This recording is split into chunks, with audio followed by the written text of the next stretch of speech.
Without giving specifics, we received some information to the possible whereabouts of Attorney Harry Roque, but we really cannot tell kung saan po yan because baka it might hamper doon sa efforts po natin.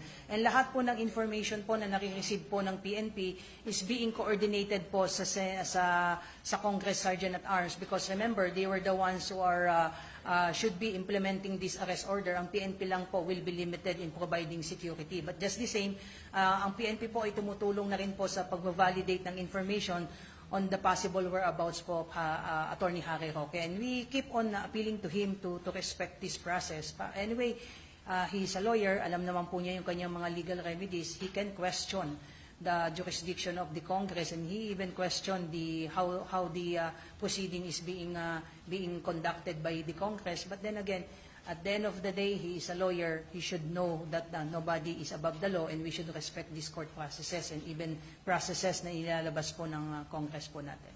It is being validated po.